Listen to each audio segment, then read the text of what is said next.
માતાજી, જય દ્વારકાધીશ દોસ્તો. વાગ્યા સવારના 8:30 અને આપણે નીકળી ગયા ડ્યુટી જવા માટે. પેક થઈને ફૂલ ઠંડી, 8 ડિગ્રી તાપમાન. જો બતાવું કેટલું હોય. આ રીડિયો સ્ક્રીનશોટ 8:30નો છે. 8 ડિગ્રી તાપમાન ભાઈ. અને ફોગ એટલો બધો બહુ હોય ભાઈ અહીંયા. ફોગ તો વાગ્યા હતા બપોરના 12 અને આપણે પહોંચી ગયા ઘરે.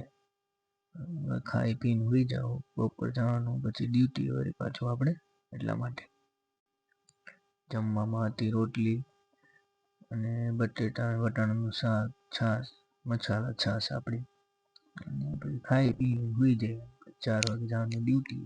હેલો દોસ્તો, વાગ્યા હતા 4 અને આપણે નીકળી ગયા ડ્યુટીએ જવા માટે ભાઈ. અત્યારે ઠંડી એટલે આમ જ પહેરીને જવું પડે ભાઈ, બહુ જાડું હોય જાગી. અને આપણે નીકળ્યા ને પેટ્રોલિંગમાં, ત્યાં 2 હરણના બચ્ચા દેખાણે નાના નાના. જો કેવડું હાવ હે નાનકડું બીવે આપણે જોઈ નથી આમ. જોઈ લે નજીકથી દેખો, હાવ જમકાઈને હાવ બાજુમાં જાય ને તો બે એટલે. ને બીજું અહીંયા હતું જો દેખાય. હવે ના નજીક જઈને જો બતાવો ભર્યો તમને. તો અહીંયા સારું કોઈ હતું નહીં એટલે બાકી આમ ઊભું રહેવા ન દે. તો લાવો તમને બતાવી દઈ. અને આપણે આવ્યા એટલે જો આમ નીચે મોટો કરીને મેં ગયું બીવે ને એટલે નાના નાના 2-3 દિવસના હશે હજી. ત્યાં આવી ગયું જો આપણી બાજુમાં ઓલું હતું ઈવડી.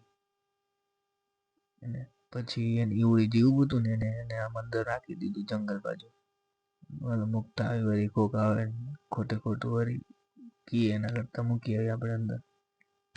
તો આમ હાઈલું ગયો ને તો ઈવડું દેખલું એટલું હાઈલું ગયું અંદર જોઈ લે. ભાઈ બહાર નીકળીને જોયું ને તો ઓલું ત્યાં ને બેઠું તો હજી જો એ નથી જવાનું. પછી વાગ્યા હતા 8:30 અને આપણે નીકળી ગયા ઘરે જવા હતું. આજે મોડું થઈ ગયું હોય હરણના લીધે. ઘડીક વાર અહીંયા રહીમાં ને પહોંચી ગયા આપણે ઘરે અને જોયું તો દરવાજો તો બંધ. ઠંડીને લીધે બંધ રાખે દરવાજો. ફટાફટ મૂક્યો ઠેલો ને પછી કાઢીને દૂધ પાઈ દીધું. એક કાઢ્યું જતો એક તો હતું નહીં, કોઈ બધા ગઈ છે ક્યાંક. ભાઈ નાહી લીધું. પછી કરી લીધા દીવા આપણે માતાજીને. પછી આજે તો હતો ફરાળ, તો ચેવડો અને સૂકી ભાજી છાશ હતી. ખાઈ પીને હોઈ ગયા. પછી જવાનું હતું રાતના ડ્યુટીએ. આપણી ચેનલને લાઈક, શેર અને સબસ્ક્રાઈબ કરી દો અને બેલ આઇકન બટન દબાવી દો એટલે નોટિફિકેશન આવી જાય વિડીયોની.